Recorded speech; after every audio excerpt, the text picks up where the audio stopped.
নমস্কার।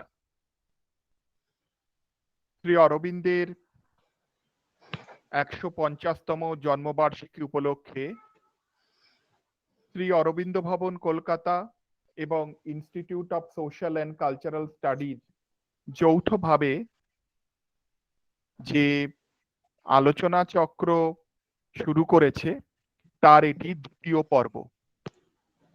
আজকে আমাদের মাঝে উপস্থিত আছেন একজন খুবই বিদগ্ধ লেখক, গবেষক এবং ওভারম্যান ফাউন্ডেশন ট্রাস্টের ম্যানেজিং ট্রাস্টি শ্রী অনুরাগ বন্দ্যোপাধ্যায়। অনুরাগ বাবুর শ্রী অরবিন্দ এবং সমকালীন ভারতবর্ষ সম্পর্কে যে গভীর অধ্যয়ন, সেটা তার লেখা এবং তার সঙ্গে কথা বললেই আমরা বুঝতে পারি। বয়স যত কম কিন্তু তার থেকে পড়াশোনা অনেক বেশি অনুরাগ বাবুর। আমরা দীর্ঘদিন ধরে সেটা দেখেছি তার কাজকর্মের মাধ্যমে। সেই বিশিষ্ট বক্তা, সেই বিশিষ্ট গবেষক অনুরাগ বাবুকে আজকে আমরা আমাদের মাঝে পেয়েছি এবং তিনি যে বিষয় নিয়ে আজকে বলবেন সেটি অচেনা অজানা শ্রী অরবিন্দ। আমাদের মাঝে আছেন শ্রী বিশ্বজিৎ গঙ্গোপাধ্যায়। তারও পড়াশোনা শ্রী অরবিন্দ শুধু নয়, তার বহু বিষয়ে তার পড়াশোনা। অনেক সময় অনেক বিষয়, কোনো বিষয় জানতে গেলে আমি ওনাকে ফোন করি অনেক সময়।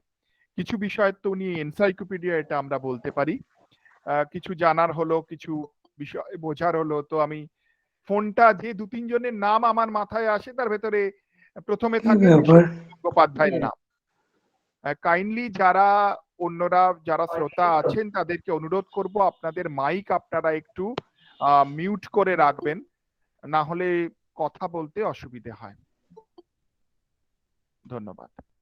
তো শ্রী বিশ্বজিৎ গঙ্গোপাধ্যায়ের আজকের অনুষ্ঠানের প্রস্তাবক হিসেবে আছেন, প্রস্তাবনা তিনি দেবেন। তিনি তার অনেক ধরনের পরিচয়, খালি একটি পরিচয় আমরা আজকে আমাদের পোস্টারে দিয়েছি।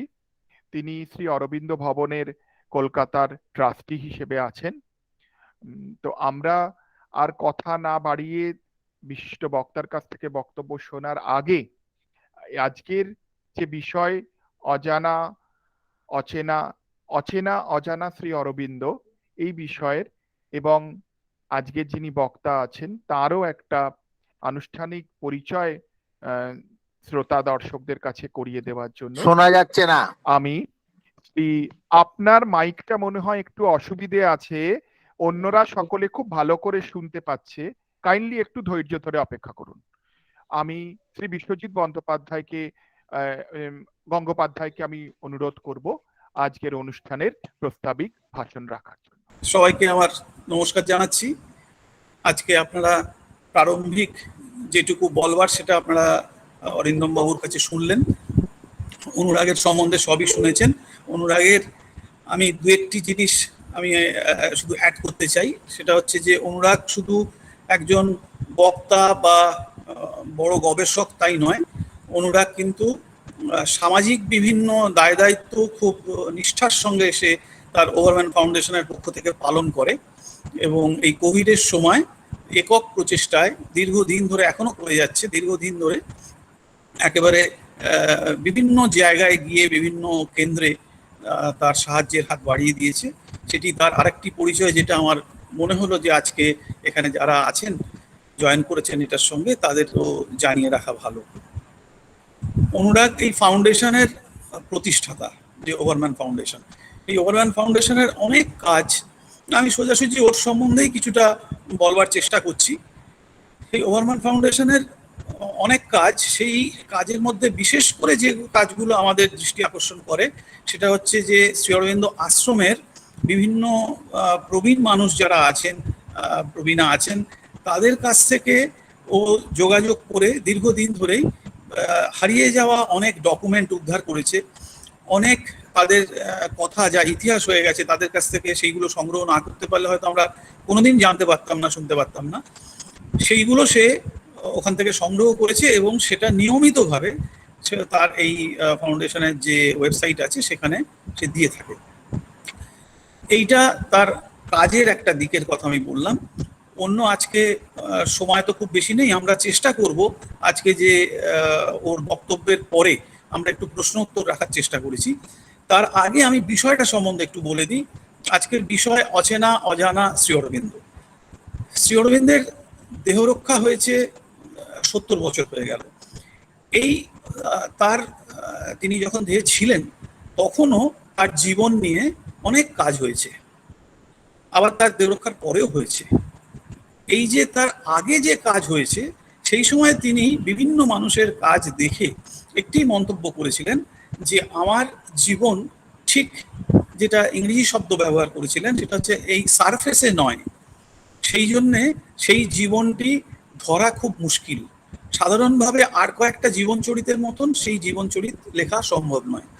তা সত্ত্বেও অনেকে অনেকভাবে চেষ্টা করেছেন। এই যে সারফেসে নয়, তাহলে তার জীবন আমরা বুঝতে পারলাম একমাত্র সেই দিককার কথা একমাত্র লিখতে পারেন, বলতে পারেন শ্রীমা, আর কেউ নয়। কিন্তু তাছাড়াও তো প্রচুর ঘটনা আছে, সেই সমস্ত ঘটনা, ইতিহাসের কথা, সেগুলো নিয়ে আমাদের তো চর্চা আর থেমে থাকেনি, চর্চা হয়েছে। আজকে এসে দেখা যাচ্ছে যে এখনো যে অনেক চর্চা বাকি আছে, অনেক কথা বের হওয়া বাকি আছে, সেটা আজকের অনুরাগের এই শিরোনাম দেখে আমরা বুঝতে পারছি যে অচেনা অজানা শ্রী অরবিন্দ। তার মানে নিশ্চয়ই এখনো অনেক জিনিস আমাদের জানবার বাকি আছে। সেই যেগুলো বাকি আছে সেইগুলো শোনার জন্যেই আজকে আমরা অনুরাগের সঙ্গে বসছি। এবং যেটা বলছিলাম যে একটু প্রশ্নোত্তর পর্ব আছে, প্রশ্নোত্তর পর্বে আপনারা যখন শুনবেন আপনাদের প্রশ্ন যেগুলো আসবে মনে, সেগুলো যদি আপনারা নোট করে রাখেন, সেগুলো অনুরাগকে যদি আমরা পরে জিজ্ঞেস করি, আমি নিশ্চিতভাবে আপনাদের বলতে পারি যে কোনো ধরনের প্রশ্নের উত্তর দেওয়ার যোগ্যতা অনুরাগ দীর্ঘদিন ধরে অর্জন করে বসে আছে। আজকে তার একটা আপনারা পরীক্ষা নিয়ে নিতে পারেন যে অনুরাগ কতটা যোগ্য হয়ে উঠেছে এই ব্যাপারে। বয়স কম, সুতরাং তার যে ধরনের উত্তর আপনি পাবেন, আমি অনেকবার বিভিন্ন জিনিস ওকে জিজ্ঞেস করেছি, খুব চমৎকারভাবে সে বুঝিয়ে দেওয়ার চেষ্টা করে। আমি সোজাসুজি অনুরাগকে বলছি, আমি জানি না সিস্টেমের মধ্যে কিছু করতে হবে কিনা, অনুরাগকে বলার জন্য আমি অনুরোধ করছি। অনুরাগের বলা হয়ে গেলে তারপরে অরিন্দম বাবু প্রশ্ন উত্তর পর্ব নিয়ে আলোচনা শুরু করবেন। অনুরাগ, শুরু করো। ধন্যবাদ বিশ্বজিৎ দা, ধন্যবাদ অরিন্দম বাবু। প্রথমেই আমি শ্রী অরবিন্দ ভবন কলকাতা এবং institute of social and cultural studies এর কর্তৃপক্ষকে আমার আন্তরিক কৃতজ্ঞতা জানাই আজকের এই মনোজ্ঞ ওয়েবিনারে আমাকে বক্তা রূপে আমন্ত্রণ জানানোর জন্য। আমি বিনা ভূমিকায় আমার বক্তব্য শুরু করছি, কেননা দেখতে 6:15 বেজে গেছে প্রায়, আর নির্দিষ্ট সময়ের মধ্যে শেষ করতে হবে। আপনারা জানেন যে আমার আজকের বক্তব্যের বিষয় হচ্ছে অচেনা অজানা শ্রী অরবিন্দ।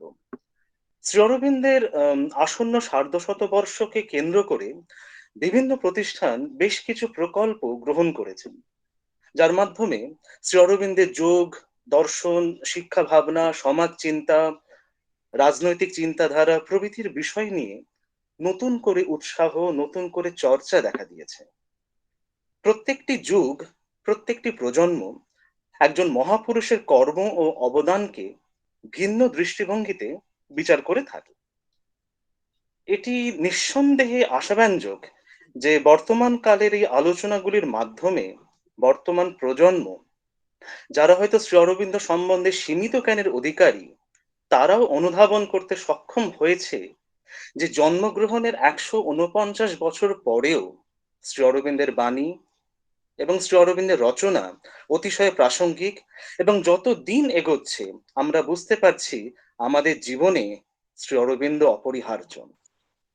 কিন্তু যত আলোচনা শ্রী অরবিন্দের যোগ ও দার্শনিক তত্ত্ব নিয়ে হয়েছে বা হয়, ওটা কিন্তু হয় না ব্যক্তি শ্রী অরবিন্দকে নিয়ে। একটা কারণ হয়তো এই যে তার সম্পর্কে বিশদে জানতে গেলে তার জীবনী পড়াই যথেষ্ট, এই একটা ধারণা আমাদের। কিন্তু আমরা ভুলে যাই যে এক জীবনীতে সব ঘটনা থাকে না, সব কথা থাকে না।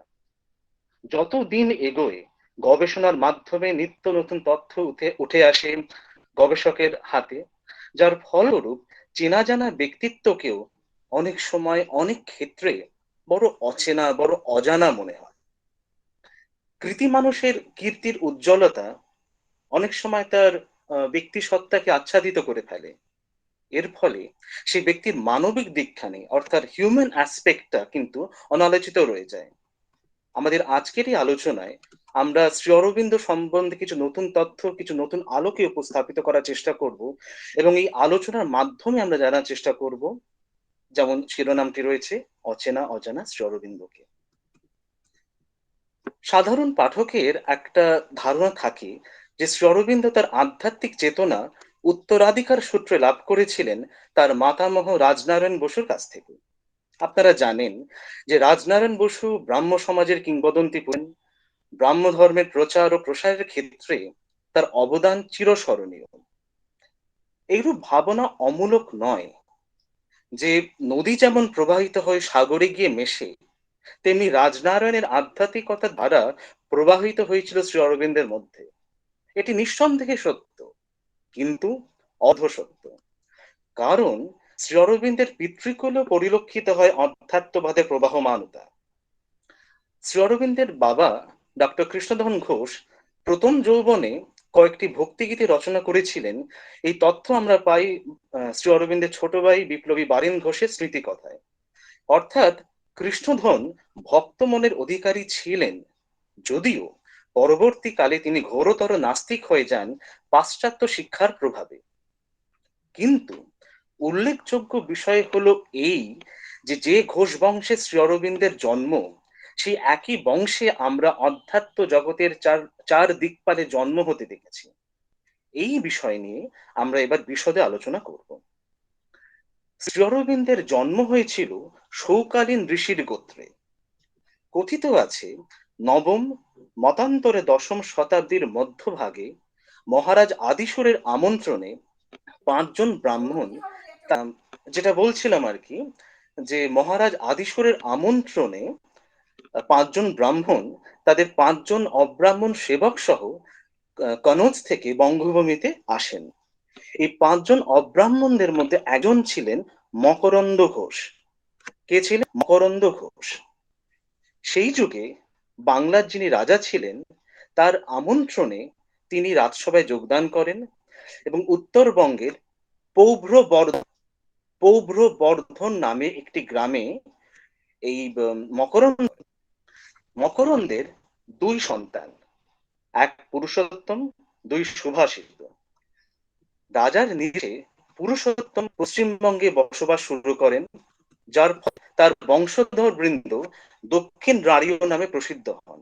আপনারা জানেন সেই যুগে রাঢ়ী ব্রাহ্মণ, রাঢ়ী দিক এবং বারেন্দ্র বিভাজন ছিল। তো পুরুষোত্তম দক্ষিণ রাঢ়ী নামে পরিচিত হন এবং ওনার ভাই সুভাষিত উনি পূর্ববঙ্গে চলে যান এবং সেখানে বিক্রমপুরে বসবাস শুরু করেন। শ্রী অরবিন্দের 20 প্রজন্ম আগে আমরা পাই গাবো ঘোষকে। কাকে পাই? গাবো ঘোষ।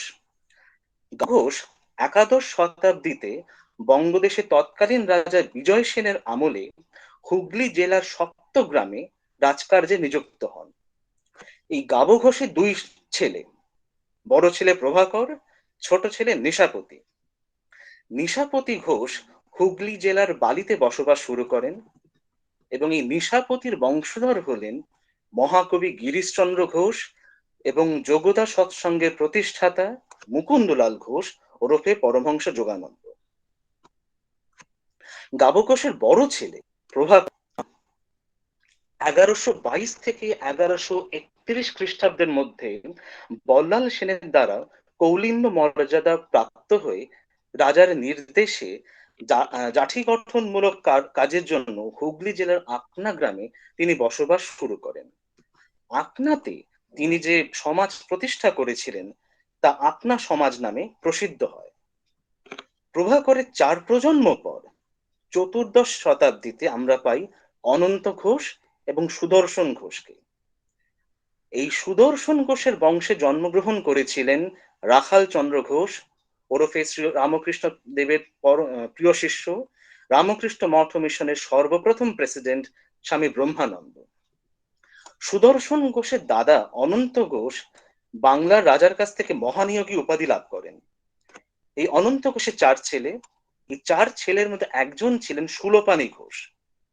শূলপাণি ঘোষের একাদশতম বংশধর হলেন শ্রী অরবিন্দ, এবং অনন্ত ঘোষের আরেক ছেলে দিগম্বর ঘোষ, তিনি হলেন বাবুরাম ঘোষ ওরফে পরমহংস রামকৃষ্ণ পরমহংসদেবের প্রিয় শিষ্য স্বামী প্রেমানন্দের পূর্বপুরুষ। সুতরাং আমরা দেখি যে বংশে শ্রী অরবিন্দের জন্ম, সে একই বংশে আবির্ভাব ঘটেছিল স্বামী ব্রহ্মানন্দ, স্বামী প্রেমানন্দ, মহাকবি গিরিশচন্দ্র ঘোষ এবং পরমহংস যোগানন্দের। একই বংশে আধ্যাত্মিক জগতের 5 মহীরুহের জন্ম নিঃসন্দেহে বিরল ঘটনা। এবার আমরা ব্যক্তি শ্রী অরবিন্দ নিয়ে আলোচনা করব। ব্যক্তি শ্রী অরবিন্দ আলোচনার প্রথম অংশে আমরা দেখব নিজের পরিবারের প্রতি কেমন ছিল শ্রী অরবিন্দের মনোভাব। নিজের 3 জ্যেষ্ঠ সন্তানদের মধ্যে ডক্টর কৃষ্ণধন ঘোষ অর্থাৎ শ্রী অরবিন্দের বাবার সব থেকে বেশি আশা ছিল শ্রী অরবিন্দকে নিয়ে। রাজনারায়ণ বসুর বড় ছেলে যোগেন্দ্রনাথ বসুকে 2রা ডিসেম্বর 1890 সালে ডক্টর কৃষ্ণধন ঘোষ একটি চিঠি লেখেন। সেই চিঠিতে তিনি বলছেন, আমার আশা, ইংরেজিতে উনি বলছেন আই হোপ, অরা মানে শ্রী অরবিন্দকে অরা বলে ডাকা হতো, অরা I hope will yet glorify his country by a brilliant administration. আবার বলছি, আরা I hope will glorify his country by a brilliant administration. I have sacrificed my all to produce him and no less ones. অর্থাৎ পিতা হয়ে তিনি আশা পোষণ করেন যে একদিন অরবিন্দ তার দেশকে মহিমান্বিত করবে এবং এবং করবে তার গৌরবান্বিত প্রশাসন দ্বারা। কিন্তু একই চিঠিতে কৃষ্ণধন জানিয়েছেন পুত্রের গৌরবময় কীর্তি তিনি স্বচক্ষে দেখে যেতে পারবেন না। কি লিখেছেন? লিখেছেন I shall not live to see it. তারই আশঙ্কা অমূলক ছিল না। 1892 সালের ডিসেম্বর মাসে কৃষ্ণধন গ্রিনলেস কোম্পানির মাধ্যমে সংবাদ পান রোমানিয়া নামে একটি জাহাজে করে, যে জাহাজে করে শ্রী অরবিন্দ আসছিলেন ভারতবর্ষে ইংল্যান্ড থেকে, সেটি পর্তুগালের কাছে ডুবে গিয়েছে। কৃষ্ণধন সেই সময় হৃদরোগে ভুগছিলেন। প্রিয় পুত্রের মৃত্যু সঙ্গে তিনি অচৈতন্য হয়ে যান। তার শারীরিক অবস্থার দ্রুত অবনতি ঘটতে থাকে এবং বুধবার 14ই ডিসেম্বর 1892 সালে তিনি শেষ নিঃশ্বাস ত্যাগ করেন। সাধারণত শ্রী অরবিন্দের কোনো জীবনীতে শ্রী অরবিন্দের পিতৃবিয়োগের তারিখটা কিন্তু মেনশন করা থাকে না। আপনারা যদি ইচ্ছুক হন আপনারা লিখে রাখতে পারেন, বুধবার 14ই ডিসেম্বর 1892। শ্রী অরবিন্দ কিন্তু এই উল্লিখিত রোমানিয়া জাহাজে যাত্রী ছিলেন না। তিনি এসএস কার্থেজ নামে একটি জাহাজে করে 1893 সালে 6 ফেব্রুয়ারি ভারতবর্ষের মাটিতে পদার্পণ করেন। ভারতবর্ষে প্রত্যাবর্তনের পরেই তিনি তার পিতৃবিয়োগের সংবাদটি পান। কৃষ্ণধনের মৃত্যুর সময় তার মা অর্থাৎ শ্রী অরবিন্দের ঠাকুমা কৈলাসবাসিনী দেবী তখন জীবিতা। দৃষ্টিশক্তিহীনা অবস্থায় তিনি তখন কাশীবাসিনী। 1856 সালে শ্রী অরবিন্দের ঠাকুরদা কালীপ্রসাদ ঘোষের প্রয়াণের পর কৈলাস কামিনী দেবী তার বিধবা মেয়ে বিরাজমোহিনীকে নিয়ে কাশীবাসিনী হন। প্রত্যেক মাসে কৃষ্ণধন কৈলাসবাসিনীকে 50 টাকা করে পাঠাতেন। এই টাকা কৃষ্ণধনের অবর্তমানে শ্রী অরবিন্দ পাঠাতে শুরু করেন বরোদা থেকে। শুধু তাই নয়, শ্রী অরবিন্দ তার মা স্বর্ণলতা দেবীকেও অর্থ পাঠাতেন প্রত্যেক মাসে। এখন মনে প্রশ্ন জাগতে পারে, ছেলে মাকে টাকা পাঠাবে, ঠাকুমাকে টাকা পাঠাবে, এটা স্বাভাবিক ব্যাপার, এটা কি বলার মতো কোনো কথা নাকি? প্রসঙ্গত বলি, কৃষ্ণধনের সন্তানদের মধ্যে একমাত্র শ্রী অরবিন্দই তার মা, তার ঠাকুমা এবং ছোট বোন সরোজিনীর ভরণ পোষণের জন্য টাকা পাঠাতেন। শ্রী অরবিন্দের 2 দাদা বিনয়ভূষণ এবং মনমোহন দুজনেই ছিলেন সুরোজগেরে, কিন্তু মাকে, বোনকে বা বৃদ্ধ ঠাকুমাকে টাকা পাঠানোর মানসিকতা তাদের ছিল না। দীনেন্দ্র কুমার রায় অপ্রসঙ্গ বলে একটি বই লিখেছিলেন, বই বলবো না, পুস্তিকা লিখেছিলেন। সেই পুস্তিকাতে আমরা দেখি একদিন কথায় কথায় দীনেন্দ্র কুমার শ্রী অরবিন্দকে বলছেন, আপনাকে তো প্রত্যেক মাসে আপনার মাকে, বোনকে টাকা পাঠাতে দেখি, আপনার 2 দাদাও তো অনেক টাকা উপার্জন করেন, কই তারা তো ওনাদের কিছু পাঠান না? উত্তরে শ্রী অরবিন্দ বলেছিলেন, তার বড়দা অর্থাৎ বিনয়ভূষণ, যিনি কুচবিহার স্টেট সার্ভিসের অডিটর এবং সেক্রেটারি ছিলেন, তিনি খেয়ালি লোক, তার হাতে টাকা বিশেষ থাকে না। তিনি একা মানুষ হওয়া সত্ত্বেও নিজের খরচ বহন করতে পারেন না। আর মিস্টার মনমোহন, যিনি প্রথম জন কলেজে এবং বড় প্রেসিডেন্সি কলেজে ইংরেজির অধ্যাপক ছিলেন, তিনি বিবাহিত ছিলেন এবং শ্রী অরবিন্দের মতে বিবাহ ব্যাপারটা হলো একটা এক্সপেন্সিভ লাক্সারি। কিন্তু দীনেন্দ্র কুমার লক্ষ্য করেছিলেন মা স্বর্ণলতার প্রতি ছিল শ্রী অরবিন্দের অসাধারণ ভক্তি, এবং মাঝে মধ্যে শ্রী অরবিন্দ হেসে বলতেন, আমি পাগলা মায়ের পাগলা ছেলে। এমন কর্তব্যনিষ্ঠ ব্যক্তির বিরুদ্ধেও কিন্তু অভিযোগ ওঠে যে তিনি ভালো সন্তান ছিলেন নিঃসন্দেহে, নিজে মায়ের তো বটেই, দেশ মাতারও, কিন্তু ভালো স্বামী তিনি হতে পারেননি। বর্তমান বক্তার মনে আছে 1997 সালে যখন শ্রী অরবিন্দের 125তম জন্মবার্ষিকী পালন করা হচ্ছে, তখন একটি প্রবন্ধ প্রকাশিত হয়েছিল কোন একটি ম্যাগাজিনে, যার শিরোনাম ছিল শ্রী অরবিন্দ স্বামী না আসামী। এবং সেই প্রবন্ধের লেখিকা কিছু অভিযোগ করেছিলেন শ্রী অরবিন্দের বিপক্ষে। সেই অভিযোগ কি ছিল? যে শ্রী অরবিন্দ তার স্ত্রী মৃণালিনী দেবীকে আর্থিক সচ্ছলতা এবং সময় দিতে ব্যর্থ হন, এবং স্বামী হিসেবে তিনি উদাসীন ছিলেন। কিন্তু সত্যি কি তিনি তাই ছিলেন? আমাদের আলোচনার এই পর্বে আমরা এই বিষয় নিয়ে আলোচনা করব। 1901 সালের 30শে এপ্রিল 28 বছরের শ্রী অরবিন্দের সাথে 14 বছরের মৃণালিনীর বিবাহ কার্য, যে বিবাহের প্রথম বর্ষটি সূক্ষ্মময় হলেও যে স্বাভাবিক সংসারের স্বপ্ন চোখে নিয়ে মৃণালিনী বৈবাহিক জীবনে প্রবেশ করেছিলেন, সেই সংসার সুখটা লাভ হয়নি। নিজের বিবাহের সময় শ্রী অরবিন্দ বরোদা কলেজে অধ্যাপক রূপে কর্মরত। কিছুকাল পর তিনি কলেজের সহ অধ্যক্ষের পদে উন্নীত হন। কিন্তু কারোর জানা ছিল না যে সেই সময় শ্রী অরবিন্দ দেশমাতৃকা শৃঙ্খল মোচনের উদ্দেশ্যে গঠিত একাধিক বৈপ্লবিক গুপ্ত কমিটির সঙ্গে যুক্ত ছিলেন। যতীন্দ্রনাথ বন্দ্যোপাধ্যায় ওরফে নিরলম্ব স্বামীকে শ্রী অরবিন্দের উদ্যোগে বরোদা সেনাবাহিনীতে সৈনিক রূপে নিযুক্ত করা হয়, যাতে অস্ত্রবিদ্যার প্রশিক্ষণ লাভ করে সেই বিদ্যা তিনি বঙ্গদেশের গুপ্ত সমিতির যুবকদের মধ্যে ছড়িয়ে দিতে পারেন। নানা রকম বৈপ্লবিক কর্মে শ্রী অরবিন্দ অর্থ সাহায্য করতেন, যার ফলে তার পারিশ্রমিকের সিংহভাগ ব্যয় হয়ে যেত। একাধিক গুপ্ত সমিতির সঙ্গে যুক্ত থাকার দরুন তিনি মৃণালিনীকে আর্থিক সচ্ছলতা এবং সময় দিতে ব্যর্থ ছিলেন, এটা সত্যি, কিন্তু তার মানে এই নয় যে তিনি মৃণালিনীর প্রতি উদাসীন ছিলেন। স্ত্রীর প্রতি তার যথেষ্ট অনুরাগ ও স্নেহ ছিল, যা স্পষ্ট প্রমাণ মেলে মৃণালিনী দেবীকে লেখা তার পত্রাবলীতে। উদাহরণস্বরূপ আপনাদের সামনে কয়েকটি পত্রের অংশ আমি উদ্ধৃত করছি। 25শে জুন 1902 এই তারিখে শ্রী অরবিন্দ তার স্ত্রীকে লিখছেন, আর সব না লিখলেও তুমি বুঝে নেবে, আর সব না লিখলেও তুমি বুঝে নেবে। আরেকটি চিঠি যার তারিখ 22শে অক্টোবর 1905, এই তারিখে তিনি স্ত্রীকে জানাচ্ছেন, আমার নাম নিয়ে কি করিবে, ওই ড্যাশ বসিয়াছি, তাহা চলিবে না। 17ই ফেব্রুয়ারি 1908 তারিখে লেখা আরেকটি চিঠিতে আমরা দেখছি শ্রী অরবিন্দ তার স্ত্রীকে লিখছেন, অনেকদিন চিঠি লিখি নাই, সেই আমার চিরন্তন অপরাধ, তাহার জন্য তুমি নিজ গুণে ক্ষমা না করিলে আমার আর উপায় কি বলো, যাহা মজ্জাগত তাহা একদিনে বেরোয় না, এই দোষ শুধরাইতে আমার বোধহয় এই জন্ম কাটিবে। এই চিঠির অংশগুলো কি এক উদাসীন স্বামীর ছবি দেয়, নাকি এক স্নেহময় প্রেমিক স্বামীর পরিচয়? কিন্তু সরলা মৃণালিনী দেবী স্বামীর কর্মযোগের তাৎপর্যকে সহজে কিন্তু বুঝতে পারেননি। সংসারের প্রতি শ্রী অরবিন্দের উদাসীনতা তাকে পীড়িত করত।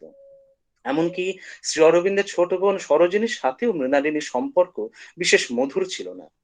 সম্ভবত শ্রী অরবিন্দের কিছু আত্মীয় স্বজনের ব্যবহারেও মৃণালিনী মর্মাহত হতেন। সাংসারিক যাতনায় মৃণালিনী যখন অধৈর্য হয়ে পড়তেন, তখন শ্রী অরবিন্দ তাকে সান্ত্বনা দিয়ে চিঠি লিখতেন। সেরকম একটা চিঠি আমি আপনাদের সামনে পড়ে তুলছি। শ্রী অরবিন্দ স্ত্রীকে লিখছেন, যাহাদের সঙ্গে তুমি এখন থাকো তাহারা অনেকে তোমার আমার গুরুজন, তাহারা কটুবাক্য বলিলে, অন্যায় কথা বলিলে, তথাপি তাহাদের উপর রাগ করো না, আর যাহা বলেন তাহা যে সবই তাদের মনের কথা বা তোমাকে দুঃখ দেবার জন্য বলা হইয়াছে, তাহা বিশ্বাস করো না। অনেকবার রাগে মাথায় না ভেবে কথা বেরোয়, তাহা ধরে থাকা ভালো নয়। 1905 সালের ডিসেম্বর মাসে লেখা একটি চিঠিতে শ্রী অরবিন্দ মৃণালিনী দেবীকে জানাচ্ছেন, ভবিষ্যতে তাতে দীর্ঘকালীন অদর্শনের সম্ভাবনার ইঙ্গিত। স্ত্রীকে শ্রী অরবিন্দ লিখছেন, তুমি একজন সাধারণ সাংসারিক লোকের স্ত্রী হও, তোমার বিশেষ ধৈর্য ও শক্ততার দরকার। এমন সময় আসিতে পারে যখন 1 মাস কিংবা 1.5 মাস নয়, 6 মাস পর্যন্ত আমার কোনো খবর পাইবে না। এখন থেকে একটু শক্ত হইতে শিখিতে হয়, তাহা না হইলে ভবিষ্যতে অশেষ দুঃখ ভোগ করিতে হইবে। শ্রী অরবিন্দ বুঝেছিলেন যে জীবন তিনি মৃণালিনী দেবীকে গ্রহণ করতে বলছেন তা সহজেই বরণ করা সম্ভব নয়। বিবাহিত হওয়া সত্ত্বেও মৃণালিনী দেবীকে অধিকাংশ সময় বাস করতে হতো তার আপন পিত্রালয় অথবা পিতৃবন্ধু গিরিশচন্দ্র ঘোষের বাড়িতে। বাসনা থাকলেও আর 5 জন সাধারণ নারীর মতো সংসার করা তার পক্ষে সম্ভব ছিল না, কারণ তার স্বামী স্বদেশকে পরাধীনতা শৃঙ্খল থেকে মুক্ত করার মহৎ কর্মে ব্রতী ছিলেন। কিন্তু এর ফলে তার শ্বশুরকুল তার প্রতি বিরূপ হতে পারে এমন আশঙ্কা শ্রী অরবিন্দের মনেও ছিল। 1906 সালের 8ই জুন শ্রী অরবিন্দ কলকাতা থেকে একটি চিঠি লেখেন তার শ্বশুর মশাই ভূপাল চন্দ্র বসুকে। চিঠিটি ইংরেজিতে লেখা, এই চিঠির কিছু অংশ বাংলায় অনুবাদ করে আপনাদের সামনে পেশ করছি। শ্রী অরবিন্দ লিখছেন, এটা সত্য যে পারিবারিক কর্তব্য পালনের ব্যাপারে আমি বিশেষ যোগ্য নই। ছেলে হিসেবে, ভাই হিসেবে, স্বামী হিসেবে আমার কর্তব্য আংশিকভাবে হলেও পালনের চেষ্টা করেছি, কিন্তু একেবারে সফল হইনি। আমার ভিতরে অত্যন্ত প্রবল একটা কিছু আছে যা আমাকে বাধ্য করে অন্য সব কিছুকে অপেক্ষাকৃত গৌণ বলে বিবেচনা করতে। ভূপাল চন্দ্র কিন্তু তার জামাইয়ের স্বদেশ প্রীতির কথা এবং স্বদেশের কাছে ব্রতী হবার ব্যাপারে অত্যন্ত প্রসন্ন ছিলেন, যার প্রমাণ মেলে রাজশাহী থেকে লেখা মৃণালিনীকে একটি চিঠি, যে চিঠিতে ভূপাল চন্দ্র বলছেন তার মেয়েকে, শ্রীমান অরবিন্দ সম্ভবত সুরাটে গিয়েছেন, তাহার জন্য চিন্তা করিও না। তাহার পত্র লেখার অভ্যেস নাই, সেজন্য তাহার উপর বিরক্ত হইও না। তিনি দেশের কাজ করিতেছেন, সুতরাং অন্যান্য বিষয়ে ত্রুটি হইলেও তাহার জন্য কিছু মনে করা উচিত নহে। অরবিন্দ যেরূপ স্বদেশের চিন্তার জন্য প্রাণপণে চেষ্টা করিতেছেন, তাহাতে আমার কেন, সকলেরই তাহাকে শ্রদ্ধা করা উচিত। শ্রী অরবিন্দ চাইতেন মৃণালিনী দেবীকে তার যথার্থ সহধর্মিণী, আদর্শ সাধন সঙ্গিনী রূপে এবং সাধনার শক্তি রূপে গড়ে তুলতে, কারণ শ্রী অরবিন্দ জানতেন এবং মানতেন শক্তি বিনা সাধনায় অগ্রগতি কঠিন। মৃণালিনী দেবী স্বয়ং খুব ধার্মিক ছিলেন, কিন্তু সেই সময় ওই বয়সে শ্রী অরবিন্দের আধ্যাত্মিক আস্পৃহা এবং জাতীয়তাবাদী ভাবাদর্শকে সম্পূর্ণরূপে অনুধাবন করার শক্তি তার ছিল না। কিন্তু তিনি বুঝতে শুরু করেছিলেন একটি বিশেষ ঘটনার পর। কি সেই ঘটনা? সেই ঘটনাটি ছিল শ্রী অরবিন্দের অ্যারেস্ট হওয়া। 1908 সালের 2রা মে যখন শ্রী অরবিন্দকে তার স্ত্রীর সামনে গ্রেপ্তার করা হয়, চোখের সামনে স্বামীকে পুলিশের গাড়িতে উঠতে দেখে মৃণালিনী অচৈতন্য হয়ে যান। সেই দুর্যোগপূর্ণ বেদনাদায়ক দিনটির কথা স্মরণ করে পরবর্তীকালে তিনি বলেছিলেন, আমি তখন ভগবানকেও ডাকিতে পারিতেছিলাম না। কি করে ডাকিব? আমার স্বামী ব্যতি রেখে অন্য কাহাকেও ভগবান বলে চিনিতাম না। ভগবানের বিকাশ আমি তাহার মধ্যেই প্রত্যক্ষ দেখিতাম। তিনি যখন কথা বলিতেন তখন শুনিতাম কোন দুরাগত অশরীরী ধ্বনি যেন তাহার মুখ হইতে নিঃসৃত হইতেছে। তিনি যখন তাকাইতেন তখন দেখিতাম কোন এক সুদূরের স্বপ্নময় চোখ দুটি জ্যোতি উজ্জ্বল দৃষ্টি মেলিয়া আমাকে অভিষিক্ত করিতেছে। এই অপার্থিব পুরুষকে যখন পুলিশ আমার জগৎ হইতে ছিনাইয়া লইয়া গেল, তখন স্পষ্ট আমার প্রতীয়মান হইল যে তাহার সঙ্গ ছিন্ন আমার জীবন নেই, মৃত্যুই একমাত্র পথ। কিন্তু তবুও আমার মৃত্যুবরণ হইল না। শ্রী অরবিন্দ যখন কারাগারে বন্দী ছিলেন, তখন মৃণালিনী বেশ কয়েকবার তার স্বামীর সঙ্গে দেখা করতে যান। 1909 সালে 6ই মে শ্রী অরবিন্দ আলিপুর বোমা মামলায় নির্দোষ প্রমাণিত হওয়ার পর যখন তিনি মুক্তি লাভ করেন, মুক্তি লাভের পর তিনি তার নমেষো মশাই এবং সেই যুগের প্রখ্যাত সঞ্জীবনী পত্রিকার সম্পাদক কৃষ্ণকুমার মিত্রের কলেজ স্কোয়ারের বাসভবনে সস্ত্রীক থাকা শুরু করেন। দীর্ঘ 1 বছর পর মৃণালিনী দেবী লাভ করেন শ্রী অরবিন্দের সঙ্গ। শ্রী অরবিন্দের প্রতি তার হাজার অভিমান থাকা সত্ত্বেও স্বামীকে তিনি ঈশ্বর জ্ঞানে দেখতেন। সেই ঈশ্বর কারাবাসের পর্ব কাটিয়ে ফিরে এসেছেন তার কাছে। অপরিসীম সুখ ও শান্তি সহ কয়েকটি মাস কাটলো, কিন্তু আমরা সবাই জানি জীবনে সুখ ও শান্তির পর্ব দীর্ঘস্থায়ী হয় না। 1910 সালের ফেব্রুয়ারি মাসের এক সন্ধ্যায় শ্রী অরবিন্দ হঠাৎ নিরুদ্দেশ হয়ে যান। অত্যন্ত উৎকণ্ঠার মধ্যে যখন মৃণালিনী দেবী দিন কাটাচ্ছেন, তখন সংবাদ আসে শ্রী অরবিন্দ দক্ষিণ ভারতের পন্ডিচেরিতে চলে গিয়েছেন এবং পন্ডিচেরিকেই তিনি বেছে নিয়েছেন আপন তপভূমি রূপে। মৃণালিনী দেবীর ছোট ভাই শৈলেন্দ্রনাথ বসুর একটি স্মৃতিচারণ আছে বাংলাতে। সেই স্মৃতিচারণ অনুসারে মৃণালিনী দেবীর জীবনের প্রতি একটা উদাসীনতা ছিল। নিজের প্রতি অপরের চিন্তা ভাবনা অভিমতকে তিনি সম্পূর্ণ উপেক্ষা করতেন। তার কাছে সর্বাধিক প্রণিধানযোগ্য ছিলেন তার স্বামী শ্রী অরবিন্দ। শ্রী বসু লিখছেন তার দিদি সম্পর্কে, তিনি শুধু জানিতেন শ্রী অরবিন্দকে, শ্রী অরবিন্দ তাহাকে কি চোখে দেখিতেছেন, সেখানে তাহার কি স্থান, ইহাই তাহার ধ্যানের জ্ঞানের বিষয়। ইহার জন্যই তাহার আকুলি বিকুলি ছিল, কিন্তু সযত্নে তাহা অব্যক্ত রাখিয়াই চলিতেন। কোন দুর্বল মুহূর্তে তাহা প্রকাশ পাইয়া গেলে তিনি লজ্জিত হয়ে পড়িতেন। 1918 সালের শেষ দিকে মৃণালিনী দেবীর জাত্যুত দাদা এবং শ্রী অরবিন্দের সহচর সৌরিন বসু দীর্ঘকাল শ্রী অরবিন্দের সাথে পন্ডিচেরিতে থেকে কলকাতায় ফিরে আসেন। তিনি সঙ্গে আনলেন শ্রী অরবিন্দের একটি বার্তা। পন্ডিচেরি ত্যাগ করার আগে যখন তিনি শ্রী অরবিন্দকে জিজ্ঞেস করেছিলেন মৃণালিনীর সঙ্গে দেখা হলে তিনি তাকে কি বলবেন, উত্তরে শ্রী অরবিন্দ তাকে বলেছিলেন, I shall be glad if you can manage to bring her here. আমি খুশি হব যদি তুমি ওকে এখানে নিয়ে আসতে পারো। চিঠির মাধ্যমে শ্রী অরবিন্দ মৃণালিনী দেবীকে জানিয়েছিলেন, আমার সাধনায় সিদ্ধি লাভ হয়েছে, এখন জগতের জন্য আমাকে অনেক কাজ করতে হবে, তুমি এখন এসে এই মহান কাজে আমার সাথী হও।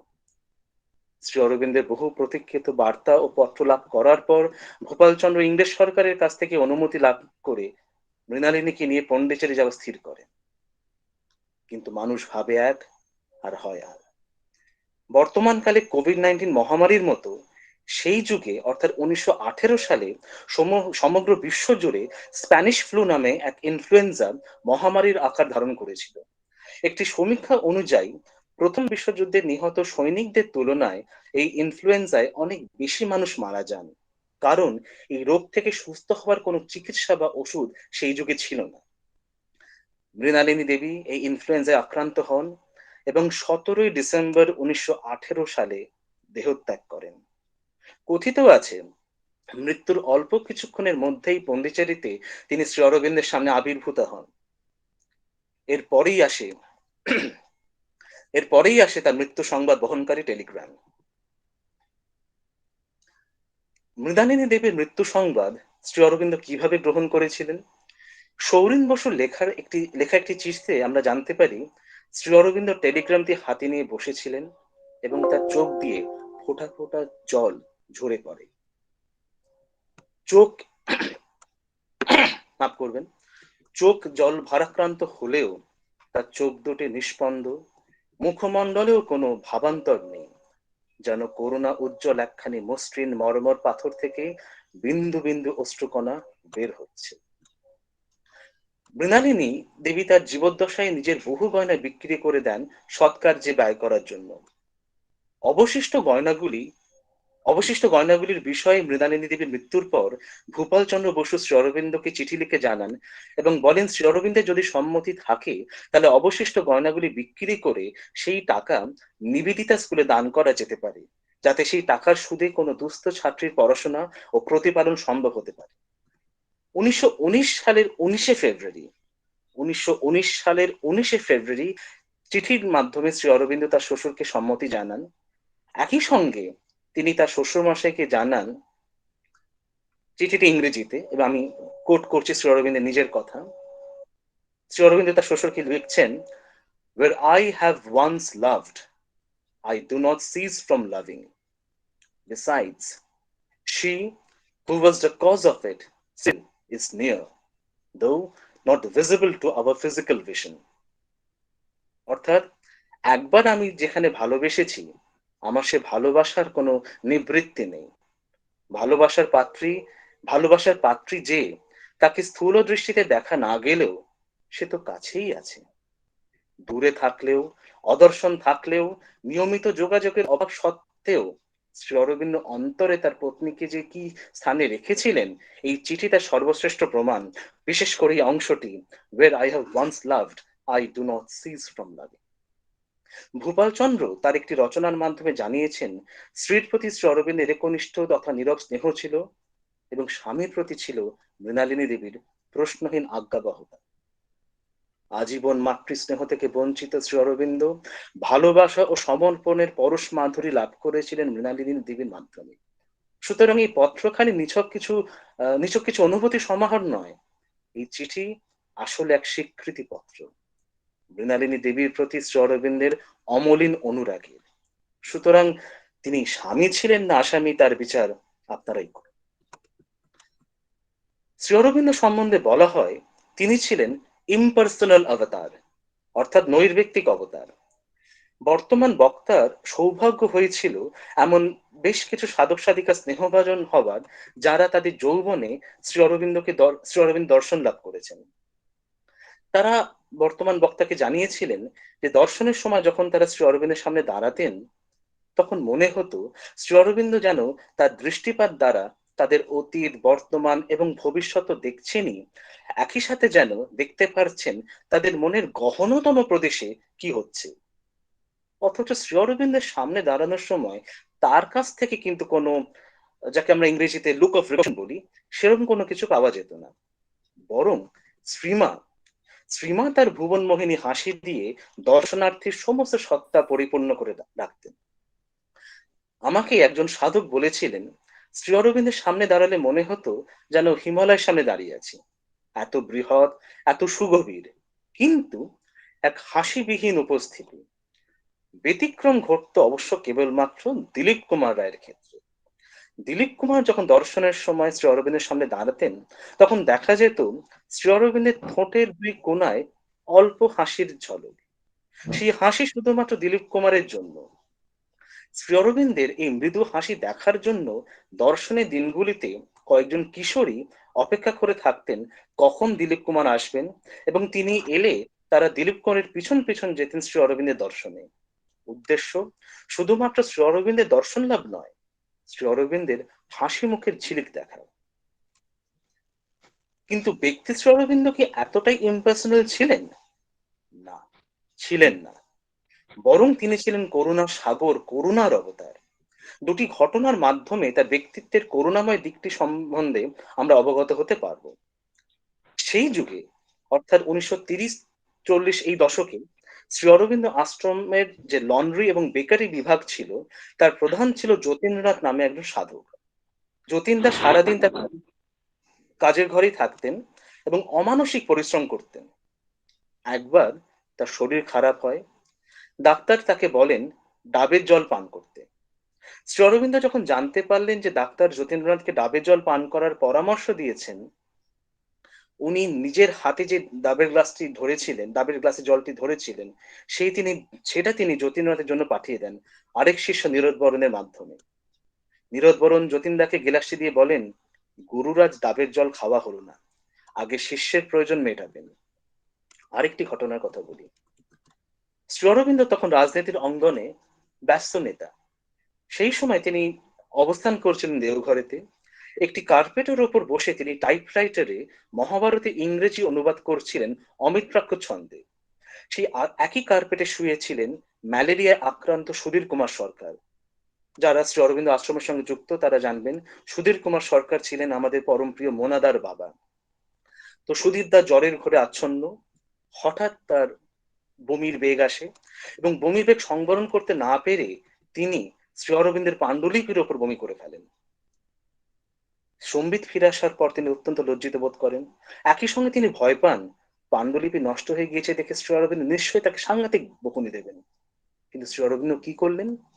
উনি এসে নীরবে জায়গাটিকে পরিষ্কার করে ফেললেন, কিন্তু বকুনির একটি বাক্য তার মুখে শোনা গেল না। এমনই ছিলেন শ্রী অরবিন্দ। কিন্তু তার এই করুণাময়তা কেবলমাত্র তার শিষ্য শিষ্যাদের ক্ষেত্রে সীমিত ছিল তা কিন্তু না। জীব জগতের প্রাণী তো বটেই, এমনকি সামান্য কাপড়ের টুকরো পর্যন্ত বঞ্চিত হতো না তার স্নেহানুরোগ থেকে। শ্রী অরবিন্দ আশ্রম যখন শুরু হয়নি, তখন শ্রীমায়ের বেশ কিছু পোষা বেড়াল ছিল। একদিন একটি বেড়াল শ্রী অরবিন্দের চেয়ারে উঠে মনের আনন্দে বসে আছে। শ্রী অরবিন্দ চেয়ারে বসতে গিয়ে দেখেন সেখানে শ্রীমায়ের পোষ্য বিরাজমান। তিনি কিন্তু বিড়ালটিকে তাড়িয়ে দিলেন না, বরং বিড়ালটি যাতে অসুবিধে না হয় সেই মতো নিজে চেয়ারের একটি কোণে বসলেন।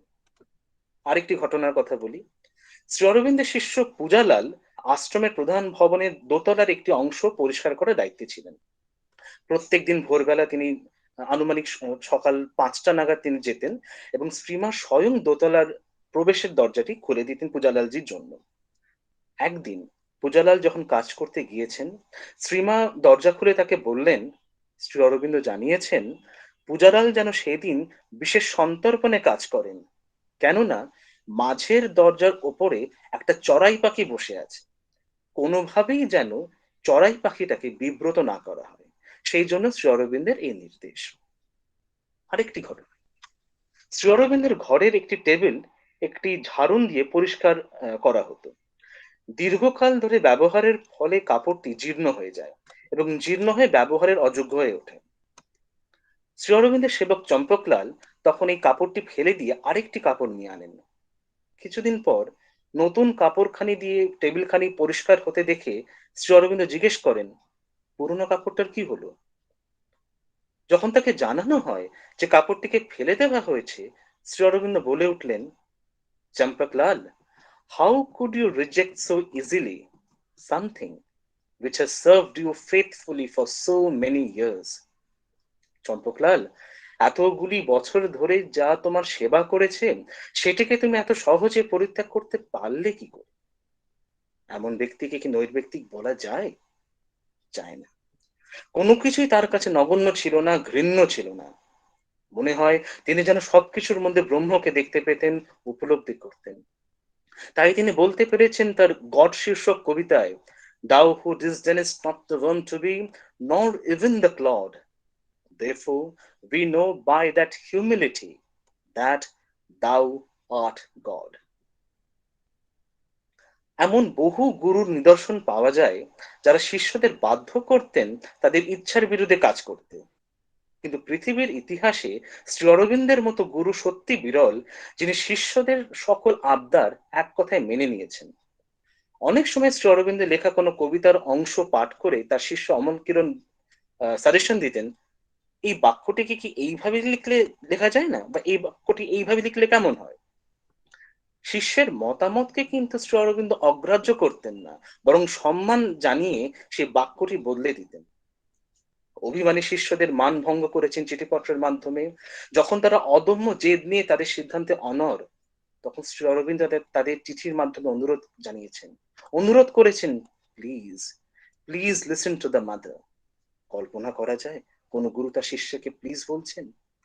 গুরু শিষ্যের কাছে অনুরোধ জানাচ্ছেন, এমন দৃষ্টান্ত সত্যি বিরল। সেই যুগে শ্রী অরবিন্দ আশ্রমে শ্রী অরবিন্দের সঙ্গে প্রত্যক্ষ যোগাযোগের একমাত্র মাধ্যম ছিল চিঠিপত্র। আশ্রমে যারা সাধক সাধিকা ছিলেন, তাদের যদি কখনো কৌতূহল থাকতো যে কোনো বিষয়, কাব্য, আধ্যাত্মিকতা, যোগ, ধর্ম, তারা স্বচ্ছন্দে শ্রী অরবিন্দকে চিঠির মাধ্যমে তাদের প্রশ্ন জানাতে পারতেন।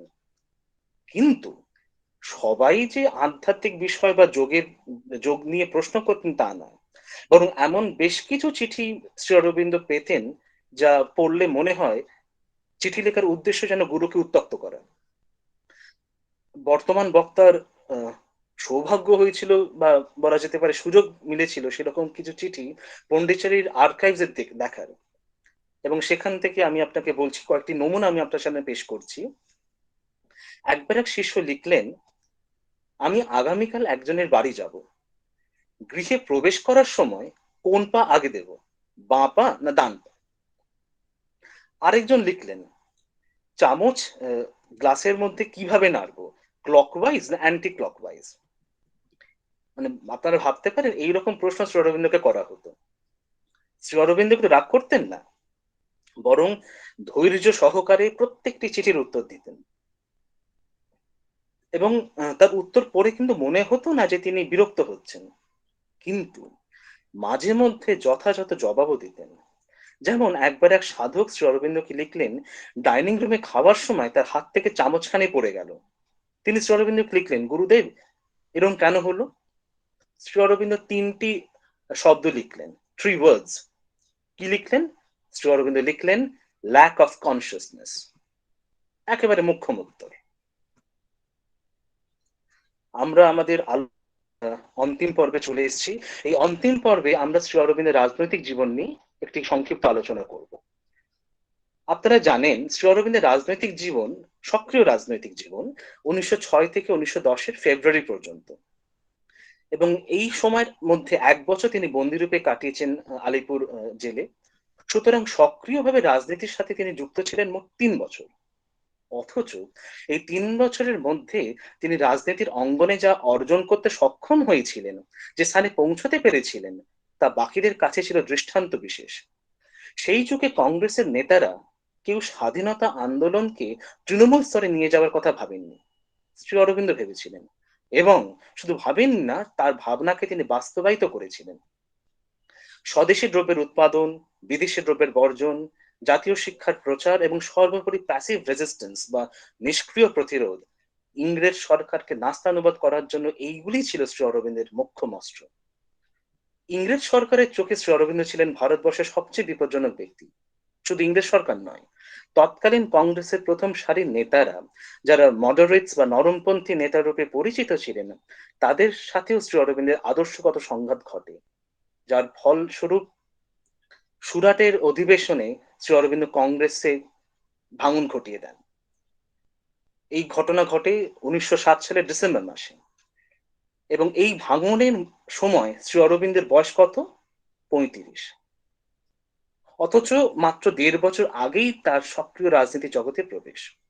ভেবে দেখার বিষয় এই যে এত অল্প সময়ের মধ্যে শ্রী অরবিন্দ বিপ্লবীদের মধ্যে তো বটেই, দেশবাসীর কাছেও হয়ে উঠেছিলেন নবপথের দিশারি, হয়ে উঠেছিলেন এমন এক আদর্শ পুরুষ, যিনি স্বদেশের সেবার জন্য পরিত্যাগ করেছিলেন মোটা পারিশ্রমিকের স্থায়ী চাকরি। আমরা জানি 1930 সালের কংগ্রেসের মঞ্চ থেকে পূর্ণ স্বাধীনতার দাবি জানানো হয়, কিন্তু ইতিহাস সাক্ষী আরো 25 বছর আগে পূর্ণ স্বাধীনতার দাবি যে নেতা সর্বপ্রথমবার জানিয়েছিলেন, তিনি স্বয়ং শ্রী অরবিন্দ। বিপিন চন্দ্র পাল বা সুরেন্দ্রনাথ বন্দ্যোপাধ্যায়ের মতো বাগ্মী শ্রী অরবিন্দ ছিলেন না। বাংলা ভাষায় বক্তৃতাও তিনি স্বচ্ছনে দিতে পারতেন না, দীর্ঘকাল ইংল্যান্ডে থাকার দরুন, যেহেতু তার মাতৃভাষার সঙ্গে তার কোনো সম্পর্ক ছিল না। কিন্তু দেশের লোক তন্ময় হয়ে শুনতেন শ্রী অরবিন্দের মৃদু কণ্ঠে দেওয়া ইংরেজি বক্তৃতা। শ্রী অরবিন্দের জনপ্রিয়তা যে কিরকম ছিল সেই নিয়ে সাধারণত কোনো বইতে আমরা কোনো রেফারেন্স পাইনি, কিন্তু সুরেন্দ্রমোহন ঘোষ, রাজনীতি জগতে যিনি মধুদা নামে বিখ্যাত, সুরেন্দ্রমোহন ঘোষের একটি স্বল্প পরিচিত স্মৃতিচারকমূলক বক্তৃতা রয়েছে, যা তিনি 1970-এর দশকে শ্রী অরবিন্দ আশ্রমের যে Shri Aurobindo international centre of education আছে, আন্তর্জাতিক শিক্ষা কেন্দ্র, সেখানে এই ভাষণটি তিনি দিয়েছিলেন। এবং এই ভাষণের মাধ্যমে বেশ কিছু নতুন তথ্য আমরা পাই। আমাদের এই আলোচনাতে আমরা সেই নতুন তথ্যগুলি এখানে অন্তর্ভুক্ত করব। তো সুরেন্দ্রমোহন জানিয়েছেন, একবার বিপিন চন্দ্র পাল, রাজা সুবোধ চন্দ্র মল্লিক এবং শ্রী অরবিন্দ ময়মনসিংহ গিয়েছেন। সেখানে একটি জনসভায় বিপিন চন্দ্র বক্তব্য রাখছেন, শ্রী অরবিন্দ চুপ করে বসে আছেন। এমন সময় লোকে বলে উঠল, আমরা অরবিন্দের কথা শুনতে চাই। বিপিন চন্দ্র তার বক্তব্য থামিয়ে বললেন, অরবিন্দকে এখন কথা বলতে বলো না, আমি যা বলছি সেটা আগে একীভূত করার চেষ্টা করো, অ্যাসিমিলেট করার চেষ্টা করো। যখন অরবিন্দ বলবেন তখন সব অগ্নিময় হয়ে উঠবে।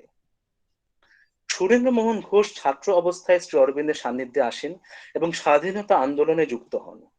একদিন তিনি শ্রী অরবিন্দকে প্রশ্ন করেন, মাফ করবেন, একদিন শ্রী অরবিন্দ সুরেন্দ্রকে প্রশ্ন করেন, তুমি ভারতবর্ষের স্বাধীনতা চাইছো কেন? তরুণ সুরেন্দ্রমোহন যা বলার বলেন। শ্রী অরবিন্দ উত্তরে জানান, হ্যাঁ, তুমি যা বলছো তা ঠিকই, কিন্তু তোমাকে এও মনে রাখতে হবে যে স্বাধীনতা লাভের পর ভারতবর্ষকে সমস্ত বিশ্বের জন্য তো বটেই, সমস্ত মানব জাতির জন্য কাজ করতে হবে। ভারতবর্ষ স্বাধীন না হলে মনুষ্য জাতির দুর্দশা মিটবে না। সুতরাং এই দায়ভার তোমার স্কন্ধেও আছে, এবং এই কথা তোমার স্মরণে রাখা আবশ্যক। শ্রী অরবিন্দের নিয়ে কোনো সংশয় নেই। অথচ এমন দেশপ্রেমিকের উদ্দেশ্যে প্রায় শোনা যায় একটি অভিযোগ যে ভারতবর্ষের সবচেয়ে প্রয়োজনীয় মুহূর্তে যোগ জীবন বরণ করে পন্ডিচেরি চলে যান। অনেক ইতিহাসবিদ পণ্ডিতের তিনি এসকেপিস্ট, রাজনীতির সকল সংস্রব ত্যাগ করেছিলেন কারাবাসে রাতে। কিন্তু আদৌ কি অভিযোগগুলো সত্য? কখনোই নয়। দীর্ঘ 40 বছর পন্ডিচেরিতে সাধনায় মগ্ন থাকা সত্ত্বেও শ্রী অরবিন্দ কিন্তু তার স্বদেশকে ভুলে যাননি, বরং নিরন্তর তার স্বদেশের কথা ভেবেছেন। স্বদেশের ভালো কিসে হয় সেই বিষয়ে তিনি তৎপর হয়েছেন। যোগ দ্বারা অর্জিত আধ্যাত্মিক শক্তিও প্রয়োগ করেছেন দেশ মাতৃকার শৃঙ্খল মোচনের জন্য, যদিও সংশয়বাদীদের কাছে এই কথা বিশ্বাসযোগ্য লাগবে না। কিন্তু যখনই শ্রী অরবিন্দের মতামত চাওয়া হয়েছে রাজনীতির কোনো বিষয়, তিনি তার বক্তব্য জানিয়েছেন এবং অধিকাংশ ক্ষেত্রে দেখা দিয়েছে তার উপদেশ দেশের নেতারা অগ্রাহ্য করেন, যেমন ক্রিপস মিশনের সময় করা হয়েছিল। কিন্তু পরবর্তীকালে দেখা যায় শ্রী অরবিন্দের উপদেশ ছিল নির্ভুল। তার প্রস্তাবিত পথে চললে দেশের অগ্রগতি তো হতোই, এমনকি শান্তির বাতাবরণও অক্ষুণ্ণ থাকতো। 1947 সালে যখন ভারতবর্ষের বিভাজন অবশ্যম্ভাবী, তখন সুরেন্দ্রমোহন ঘোষ ছুটে গিয়েছেন পন্ডিচেরিতে শ্রী অরবিন্দের কাছে। সুরেন্দ্রমোহন তখন বেঙ্গল প্রভিন্সিয়াল কংগ্রেসের প্রেসিডেন্ট। বঙ্গদেশের বিভাজনে তার সমর্থন ছিল না। শ্রী অরবিন্দের কাছে গিয়ে তিনি জিজ্ঞেস করেন, কি করব, কি করণীয় বলুন। শ্রী অরবিন্দ বলেন, এই বিভাজন তুমি রুখতে পারবে না, কিন্তু এমন কোন রেজলিউশন গ্রহণ করো না যা সাম্প্রদায়িকতার বর্ষের বিভাজনকে সমর্থন করবে। ভারতবর্ষের যদি বিভাজন হয়, তাহলে যে সকল বঙ্গবাসী ভারতেই থাকতে আগ্রহী তাদের ভারতেই থাকতে দেওয়ার অগ্রাধিকার দেওয়া আবশ্যক। এই মর্মে তুমি একটা রেজলিউশন গ্রহণ করতে পারো। শ্রী অরবিন্দের নির্দেশের পথেই বেঙ্গল প্রভিন্সিয়াল কংগ্রেস রেজলিউশন গ্রহণ করে।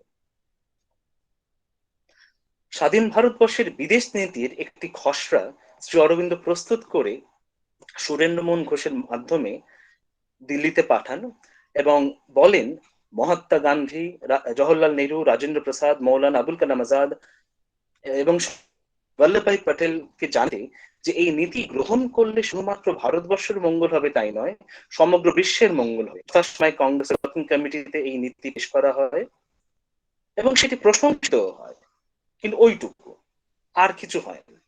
এই নীতির কোন রূপায়ণ হলো না। পরবর্তীকালে কিন্তু দেখা যায় জয়পুরে আয়োজিত কংগ্রেসের বিশেষ অধিবেশনে যে বিদেশ নীতি গৃহীত হয় তা হুবহু শ্রী অরবিন্দের প্রস্তাবিত খসড়ার মতো, অথচ কোন স্বীকৃতি কিন্তু শ্রী অরবিন্দকে দেওয়া হয়নি। 1949 সালের অক্টোবর অথবা নভেম্বর মাসে সুরেন্দ্রমোহন গিয়েছেন পন্ডিচেরিতে। পন্ডিচেরিতে সুরেন্দ্রমোহন যখন থাকতেন, প্রত্যেকদিন সকাল 11টা থেকে দুপুর 1টা পর্যন্ত তিনি শ্রী অরবিন্দের কক্ষে উপস্থিত থাকতেন এবং বিবিধ বিষয়ে তার সাথে আলোচনা করতেন।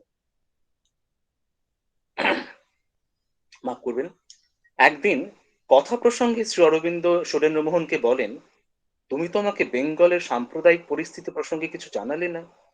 সুরেন্দ্রমোহন জবাব দিলেন, জানানোর মতো কিছুই নেই, পরিস্থিতি শান্ত আছে।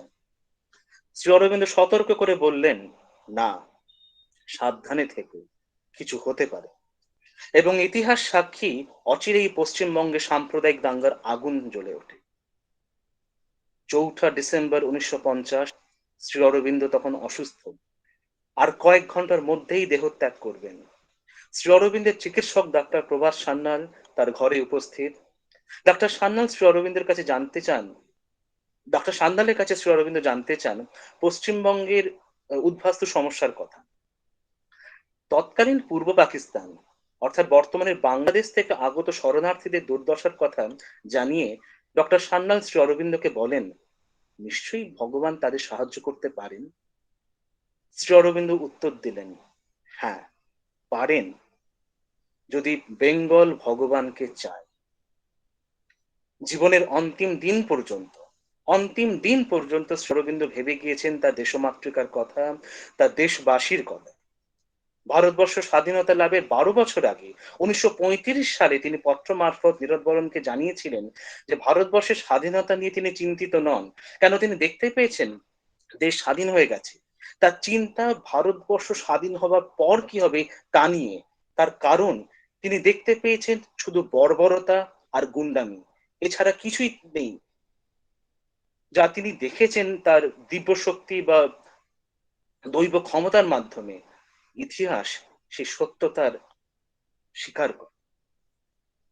শ্রী অরবিন্দের দেশপ্রেম কোনো প্রকারের, সব প্রকারের পরিমাপের ঊর্ধ্বে। কারণ রবীন্দ্রনাথের ভাষায় বলা যেতে পারে, শ্রী অরবিন্দ স্বদেশ আত্মার বাণী মূর্তি, এবং স্বদেশ আত্মার বাণী মূর্তি রূপেই তিনি নন্দিত। ধন্যবাদ। আমি এখানে শেষ করছি।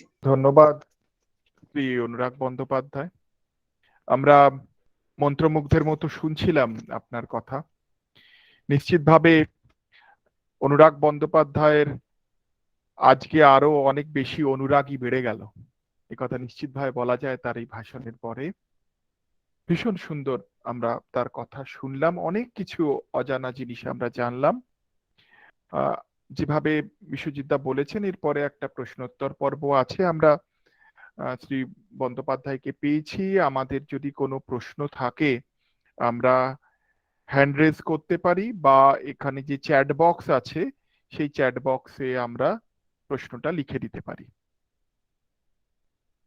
যে কেউ শুরু করতে পারেন। অনুরাগবাবু, সৈকত বটব্যাল বলছি কন্যাগর থেকে। সংক্ষিপ্ত ভাবে আপনার প্রশ্নটা রাখবেন। ধন্যবাদ। হ্যাঁ, বলছি যে খুব ভালো লাগলো। আমি একটা প্রশ্ন করছি, শ্রী অরবিন্দের জন্ম তো কলকাতা শেক্সপিয়ার সরণি ভবনে, তাই তো? হ্যালো, হ্যাঁ, ওখানেই জন্ম। শুনতে পাচ্ছেন? হ্যাঁ হ্যাঁ হ্যাঁ, সেটাই আমি জানতে চাই। আমি রতন কর্মকার বলছি। হ্যাঁ, আমি বলুন। রতন কর্মকার বলছি। ওনার ভাষণটা অপূর্ব, এক কথায় আর এর থেকে কিছু আমার আর বলা নেই। এইটুকুই বলবো, ভাষণটা অপূর্ব এবং অনেক অজানা তথ্য পাওয়া গেল যেটা আমরা জানতাম না। অবশ্য আমার পড়াশোনা খুবই কম, আমার শুনে শুনেই যতটুকু উপলব্ধি হয়েছে। থ্যাঙ্কস। বিশ্বজিৎ দা, আপনার কিছু প্রশ্ন আছে অনুরাগকে? আমি আমি কানেক্টেড হয়ে আছি তো? হ্যাঁ। আচ্ছা, না পুরোটা তো যেরকম বললেন অন্যরা, আমি তো মন্ত্রমুগ্ধের মতন শুনছিলামই। প্রশ্ন চেয়েও যেটা আমার একটা কমেন্ট আছে, সেটা হচ্ছে যে আজকে যে শিরোনাম ছিল, অর্থাৎ অচেনা অজানা শ্রী অরবিন্দ, তার একটি পার্ট আমরা পেয়েছি। অচেনা শ্রী অরবিন্দ, কিছুটা বিভিন্ন ঘটনার মধ্যে দিয়ে অচেনা শ্রী অরবিন্দকে জানতে পারলাম, কিন্তু অজানা শ্রী অরবিন্দ যেটা কোথাও নেই, কোনো বইতে নেই, নতুন গবেষণায় উঠে আসবে, সেটা অনুরাগ এবারে সেদিকে যায়নি। কিন্তু অনুরাগের সেই ক্ষমতা রয়েছে, সেই গবেষণা করার মানসিকতা আছে। আমি ইচ্ছে করেই বলছি যে একটি পার্ট যেন একটু বাকি রয়ে গেল, অজানা শ্রী অরবিন্দ বাকি রয়ে গেল। সেই অজানা শ্রী অরবিন্দকে আমাদের খুঁজে দেখতে হবে, যেটা আমরা অনেক দিন হওয়া সত্ত্বেও ইতিহাসের যেসব জিনিস আমরা হারিয়ে ফেলেছি। আমার মনে হয় অনুরাগ তার জন্য সবচেয়ে যোগ্য ব্যক্তি, বয়স কম, পারবে। একটা প্রশ্নই শুধু আমি ওকে মানে পরবর্তী পর্যায়ের জন্য বলে রাখি, যে ভারতবর্ষ যখন স্বাধীন হলো 47 সালে, তখন ভাগ হয়ে স্বাধীন হয়েছে তো, কিন্তু শ্রী অরবিন্দ এবং তার আগের যারা স্বাধীনতা সংগ্রাম করেছেন, তারা কিন্তু সম্পূর্ণ ভারতবর্ষের জন্য স্বাধীনতা সংগ্রাম করেছিলেন। এই যেটুকু কেটে আমরা পেয়েছি তার জন্য নয়। সুতরাং পাকিস্তান এবং ইস্ট পাকিস্তান এবং ওয়েস্ট পাকিস্তানের যে জায়গাগুলো, সেগুলোও কিন্তু সেগুলোর জন্যও কিন্তু শ্রী অরবিন্দ এবং অন্যান্যরা স্বাধীনতা সংগ্রাম সেই জায়গাগুলোর জন্য ছিল। সেটাকে একেবারে আমরা ভুলে গেলে চলবে না যে ওটা। ওনার লাইনটি কেটে গেছে, আবার আমরা শুনবো। আচ্ছা, ইতিমধ্যে অনুরাগ বাবু একটা প্রশ্ন বিশ্বদীপ চক্রবর্তী করেছেন। উনি লিখেছেন, অপূর্ব আলোচনা শুনলাম, অনেক কিছু জানলাম। দুটি প্রশ্ন আমার আছে। সারদা মায়ের সাথে শ্রী অরবিন্দের দেখা হয়েছিল কি? আর নেতাজির প্রসঙ্গে শ্রী অরবিন্দের অনুভব যদি একটু আলোচনা করেন।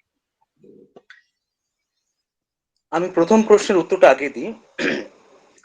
আম, শ্রী অরবিন্দের স্ত্রী মৃণালিনীকে সারদা মা খুব স্নেহ করতেন এবং উদ্বোধনের বাড়িতে শ্রী অরবিন্দের স্ত্রী মৃণালিনী অনেকবার গিয়েছেন এবং ওনার দেহত্যাগের দিন সন্ধেবেলা শ্রী অরবিন্দের শ্বশুর মশাই এবং শাশুড়ি মা মৃণালিনী দেবীর পুরাণের খবরটা জানাতে সারদা মার কাছে গিয়েছিলেন এবং সারদা মা তখন ধ্যানমগ্না। ধ্যান ভাঙার পর তিনি বলেন যে তোমরা এসেছো, আমি এতক্ষণ বৌমার সাথে কথা বলছিলাম। মৃণালিনী দেবীকে সারদা মা বৌমা বলে সম্বোধন করতেন। রামকৃষ্ণ মঠের প্রকাশিত বেশ কিছু বইতে উল্লেখ রয়েছে যে শ্রী অরবিন্দ উদ্বোধনের বাড়িতে গিয়েছেন, কিন্তু শ্রী অরবিন্দ নিজের মুখে স্বীকার করেছেন উনি কখনো সারদা মার দর্শন পাননি। উনি বেলুর মঠে গিয়েছিলেন এবং রাখাল মহারাজের সঙ্গে ওনার একবার দেখা হয়েছিল, এ কথা সত্যি, কিন্তু শ্রী অরবিন্দের নিজের মত অনুসারে উনি কখনো সারদা মার দর্শন পাননি। এই নিয়ে কিছুটা বিতর্ক রয়েছে এবং আমার ব্যক্তিগতভাবে এই নিয়ে কিছু পড়াশোনা, কিছু স্বতন্ত্র গবেষণা রয়েছে।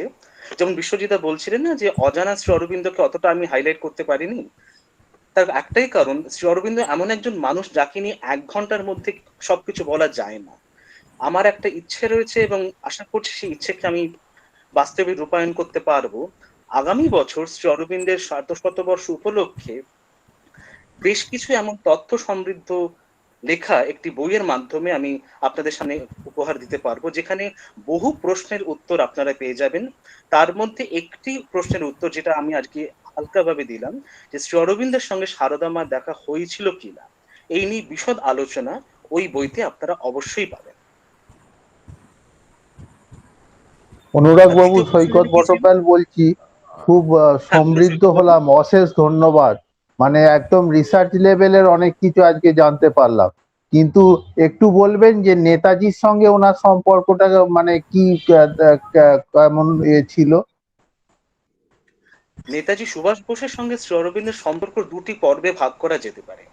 এক হচ্ছে যখন তিনি কংগ্রেসে ছিলেন, আরেক হচ্ছে যখন তিনি আইএনএ যুক্ত হয়ে তিনি যখন ভারতবর্ষে আসছেন। আপনি জানেন দিলীপ কুমার রায় শ্রী অরবিন্দের অত্যন্ত প্রিয় শিষ্য ছিলেন এবং সুভাষ বসু ছিলেন দিলীপ কুমারের একান্ত প্রিয় বন্ধু, অভিন্ন হৃদয়ের বন্ধু। এবং আমরা যদি শ্রী অরবিন্দ এবং দিলীপ কুমারের পত্রাবলী পড়ি, আমরা তাহলে দেখবো শ্রী অরবিন্দ কিন্তু সুভাষ বোসকে ভীষণ স্নেহ করতেন প্রথম দিকটাতে। এবং সুভাষ বোসেরও আত্মকথায় শ্রী অরবিন্দ সম্পর্কে উচ্ছ্বসিত প্রশংসা রয়েছে। কিন্তু 1929 কিংবা 1930 সালে একটি সংবাদপত্রে সুভাষ বোস একটি বিবৃতি দেন যে শ্রী অরবিন্দ যে কথাটি আজকে আমরা আমাদের আলোচনায় পেশ করেছিলাম, যে উনি রাজনীতির মঞ্চ থেকে চলে গিয়ে দেশবাসীকে নিরাশ করেছেন। এই নৈরাশ্যের কথা কিন্তু সুভাষ বসু জানিয়েছিলেন সেই সংবাদপত্রে দেওয়া একটি সাক্ষাৎকার। সেটি কিন্তু স্বাভাবিক দিলীপ কুমার রায় এবং শ্রী অরবিন্দের ভালো লাগেনি। তা সত্ত্বেও শ্রী অরবিন্দ সুভাষ বোসের প্রতি স্নেহ পোষণ করে গিয়েছেন। পর যখন সুভাষ বোসের সাথে তৎকালীন কংগ্রেসের নেতাদের মতান্তর এবং মনান্তর হচ্ছে, উনি যখন কংগ্রেস ছেড়ে বেরিয়ে আসার কথা ভাবছেন, এটা হচ্ছে ফরওয়ার্ড ব্লকের গঠনের একটু আগেকার কথা।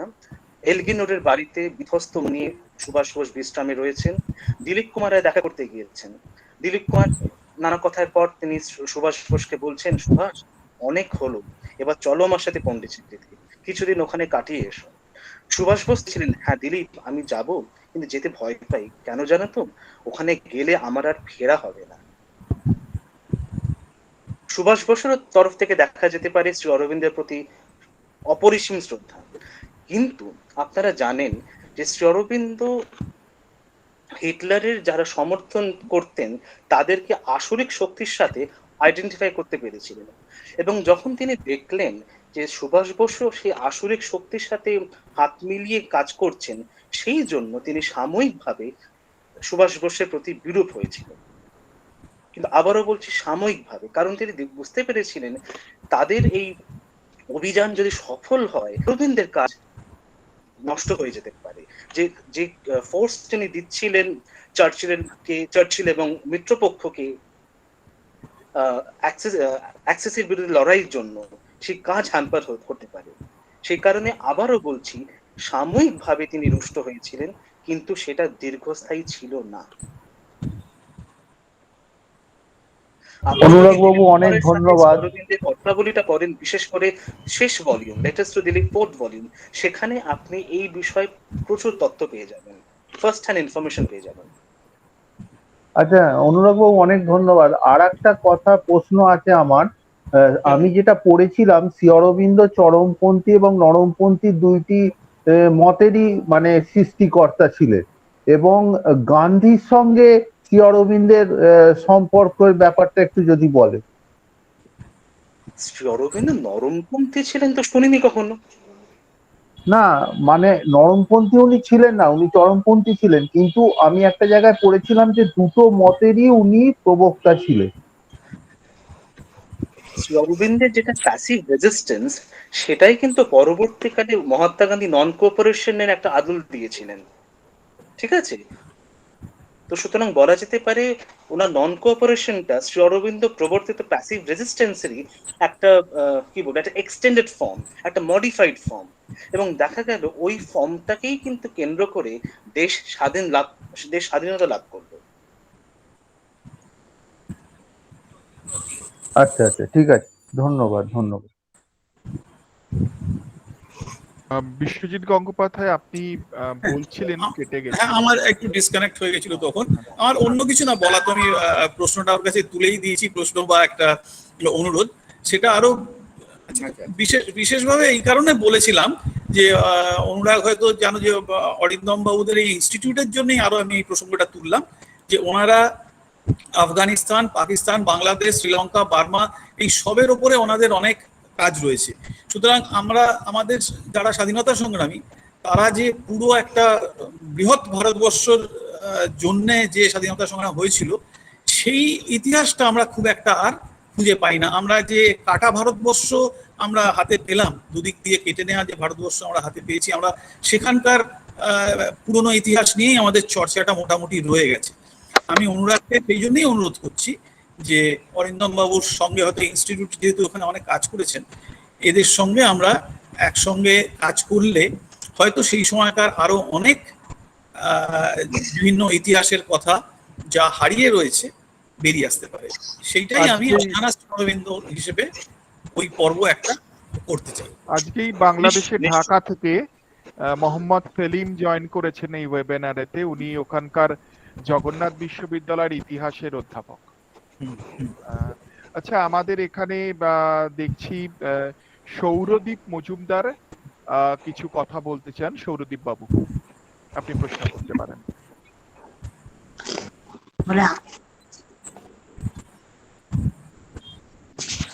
হ্যালো, হ্যাঁ বলুন, আপনি, আপনার কি প্রশ্ন আছে? হ্যাঁ, নমস্কার স্যার। তো প্রথমেই আমি আমার একটু পরিচয় দিতে চাই। আমি এখন সেন্ট জেভিয়ার্স কলেজে বিএ ফার্স্ট অনার্স পড়ছি পলিটিক্যাল সায়েন্সে। তো আমার এই ওয়েবিনারে জয়েন করে খুবই ভালো লাগলো। আর অনুরাগ স্যার যা যা বললেন, এগুলো যদি আমরা যুব সমাজ, আজকালকার যুব সমাজ যদি আমরা শ্রী অরবিন্দর যতটুকু যদি কিছু পাত্র করতে আমরা অগ্রসর হতে পারি, তবে কিন্তু আমরা দেশমাতৃকার প্রতি আমরা এক বৃহত্তম সেবা অর্পণ আমরা করতে পারি তার চরণ কমলে। তো আমার অনুরাগ স্যারের কাছে আমার একটা প্রশ্ন আছে যে আমি আমার বয়স এখন 18। তো আমার মতো ছেলেমেয়েরা আজকাল মানে বর্তমান যুব সমাজের যুবক যুবতীরা কিভাবে শ্রী অরবিন্দ, তিনি তো বিরাট পার্সোনালিটি তার, কিন্তু কোন পয়েন্টস গুলো বা কোন কোন ঘটনা বা কোন কোন আইডিওলজি গুলো আমরা যুব সমাজরা পাথেয় করে দেশের কল্যাণে নিজেদেরকে নিমজ্জিত করতে পারি? এই প্রশ্ন এখন শ্রী অরবিন্দ 1907 সালের অগস্ট মাসে যখন তিনি বেঙ্গল ন্যাশনাল কলেজের প্রিন্সিপাল পদ থেকে ইস্তফা দিচ্ছেন, ইস্তফা দেওয়ার সময় তিনি একটি বক্তব্য রেখেছিলেন ইংরেজিতে। সেই বক্তব্যের শেষ অংশটুকু ছিল এইরূপ: suffer so that the motherland can rejoice. আমি সারাংশটুকু বলছি। তিনি ছাত্রদের উদ্দেশ্যে তার বাণী এটাই ছিল যা কিছুই করবে, যা কিছু করো না কেন, সব যেন দেশের কথা ভেবে করো। এই যে কথাটি, suffer so that she can rejoice, যে তুমি কষ্ট, যদি তার আনন্দের জন্য তোমাকে যদি কষ্ট ভোগ করতে হয়, তুমি সেই কষ্ট ভোগ করতে কিন্তু দ্বিধাবোধ করো না। একটা জিনিস বুঝতে হবে ভাই, তোমার 18 বছর বয়স, আমার 36 বছর বয়স, আমি তোমার জাস্ট ডাবল, ঠিক আছে? বয়সের দিক দিয়েও, ওজনের দিক দিয়েও, ঠিক আছে? তো সুতরাং একটা জিনিস আমি তোমাকে বলবো, ওই কথাগুলো শুধু কথা নয়, এগুলোকে আত্মস্থ করতে হবে। আমাদের সব থেকে বড় দুর্ভাগ্য কি জানো তো, আমাদের চারিপাশে আমরা প্রচুর পলিটিশিয়ান পাই, আমরা কিন্তু সেভাবে দেশনায়ক পাই না। শ্রী অরবিন্দ কিন্তু প্রত্যেক দেশবাসীকে বলেছে, দেশকে ভালোবাসতে শেখো, নিছক মৃত্তিকা খণ্ড রূপে দেশকে দেখো না, দেশকে মায়ের মতন দেখো। আমরা কি আমাদের মায়ের উপর কোনো অত্যাচার হলে সেটাকে আমরা সহ্য করি না, কিন্তু দেশ মাতার প্রতি কিছু হলে ও ঠিক আছে, অন্য লোক তো রয়েছে সামলানোর জন্য। এই মন মানসিকতা যদি থাকে, আমরা হাজার চেষ্টা করলেও কিচ্ছু করতে পারবো। দেশকে ভালোবাসতে শিখিয়েছেন শ্রী অরবিন্দ, আমরা যদি তার মতো করে দেশকে আংশিকভাবে ভালোবাসতে পারি, দেশের ভারতবর্ষ ডেভেলপিং কান্ট্রি থেকে ডেভেলপ কান্ট্রি হতে বেশি দেরি লাগবে না। আমি আপনাকে বলবো, আপনি কোন অংশটুকু 1960 সালের অগস্ট মাসে দেওয়া বক্তৃতাটি, অ্যাডভাইস টু দ্য স্টুডেন্টস, এই নাম, এইটাই বোধহয় শিরোনাম ছিল, আপনি ইন্টারনেটে সার্চ করে দেখবেন, পেয়ে যাবেন। আমি আপনাকে বলতে পারি, it can change your attitude towards life. সৌরদীপকে ধন্যবাদ। সৌরদীপের বক্তব্যটা অনুরাগ এত ভালো লাগলো শুনে, হ্যাঁ, এবং যে কয়েনেজ গুলো ইউজ করলো বাংলায়, 18 বছরের ছেলে একজন এখন চরণ কমল শব্দটা ব্যবহার করছে, সেন্ট জেভিয়ার্সে পড়ে, এটা একটু আমার কাছে মানে সত্যি বিস্ময়কর। ধন্যবাদ সৌরদীপ। ধন্যবাদ স্যার। এবং আমি আরেকটা কথা বলতে চাই, আমি আইএসসিএস এর আগে অনেক ওয়েবিনার জয়েন করেছি।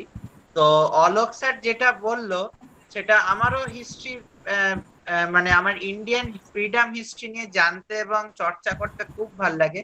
তো অলোক স্যার এখানে যেই বিষয়টা বললো যে আমাদের অজানা, মানে অখণ্ড ভারতবর্ষ যেটা, যার ইতিহাস আমরা মানে অনেক কিছু আমরা জানি না বা চাপা পড়ে রয়েছে, এবং সেইটা নিয়ে যদি আমরা কিছু কাজ করতে পারি, তো আমি আমি অনুরোধ করবো আপনার কাছে যে আপনারা যদি এরকম আমাদের মতো যুবক যুবতীদের নিয়ে যদি কোনো সেমিনার, ওয়ার্কশপ, আর এই বছর আমরা আজাদি কা অমৃত মহোৎসব 75তম স্বাধীনতা আমরা পদার্পণ করলাম, তো আমাদের মতো যদি যুবক যুবতীদের নিয়ে যদি কোনো অনলাইন মাধ্যমে হোক বা কোভিড বিধি মেনেই যদি অফলাইনে কিছু হোক, সেটা আপনারা যা মনে করবেন, যদি আমাদের মতো যুবক যুবতীরা আমরা কোনো সুযোগ পাই দেশের প্রতি আমাদের আমাদের সঙ্গে একটু কন্ট্যাক্ট করবেন, হ্যাঁ, আমরা নিশ্চয়ই আমরা করব। অবশ্যই স্যার, ধন্যবাদ। ধন্যবাদ। আচ্ছা, অঞ্জন রয় কিছু কথা বলতে চান, হ্যান্ড রেজ করেছিলেন, উনি মনে হয় আবার বেরিয়েও গেলেন এই মুহূর্তে, ঠিক আছে, উনি নেই। আর কারোর যদি প্রশ্ন থাকে, আমাদের প্রায় অন্তিম লগ্নে আমরা চলে এসেছি আজকের অনুষ্ঠানের। খালি একটাই জিনিস বলতে চাই, আজকের যে পুরো অনুষ্ঠানটি, এটি আমরা আমাদের যে ইউটিউব চ্যানেল আছে আইএসসিএস ইন্ডিয়াতে কালকে আমরা এটা আপলোড করে দেবো। আপনারা যারা এই অনুষ্ঠানে আজকে উপস্থিত ছিলেন না, তাদের কাছে এই লিঙ্কটি পৌঁছে দেবেন, তাহলে তারাও অনুরাগ বাবুর এত সুন্দর একটি বক্তব্য তারা শুনতে পারবেন। আইএসসিএস ইন্ডিয়া চ্যানেলটির নাম। কেউ প্রশ্ন করতে চাইছেন, আমি দেখি। অম্বর বন্দ্যোপাধ্যায় কিছু প্রশ্ন করতে চাইছেন। অম্বর বাবু, আপনি প্রশ্ন করতে পারেন। না, ঠিক প্রশ্ন নয়। অনুরাগ, আশা করি ভালো আছো? নমস্কার। আচ্ছা, না, ওই আগের তুমি যে এটা বললে, ওই লিঙ্কটা আমি পোস্ট করে দিয়েছি। সেটা হচ্ছে Shri Aurobindo's advice to national college students. তো কেউ যদি ইন্টারেস্টেড থাকে, আমি ওই লিঙ্কটা দিয়ে দিয়েছি, ওইটুকুই বলার ছিল। অ্যান্ড আদারওয়াইজ ফ্যান্টাস্টিক ডিসকাশন, সে বিষয়ে কোনো সন্দেহ নেই। আর নীরদার যে কথাটা বললে, হ্যাভিং মেট হিম, আমার যেন মনে হয়েছিল যে কথাটা আমার কানে ভাসছে আর কি, মানে যেমন ভাবে যে আজকে গুরুজির আর এটা খাওয়া হলো না, ডাবের ডাবের জলটা, but fantastic, fantastic, thank you so much. অনুরাগের বক্তব্য আমরা অত্যন্ত অনুরাগের সাথে শুনতে বাধ্য হলাম, খুবই ভালো লেগেছে। আর সৌরদ্বীপের কথা শুনে অনেক আশা হয় যে আজকালকার দিনে এরকম বক্তব্য একটু কমই শুনতে পাই এই বয়সের। আর অনুরাগের প্রথমে দেওয়া যে বংশলতিকাটা, ওটা একদমই মানে কিছুই জানা ছিল না, ওটা খুব ভালো লেগেছে ওই পোর্শনটা। ধন্যবাদ দিদি। হ্যাঁ হ্যাঁ হ্যাঁ, ঠিক আছে। আমরা শেষের পথে।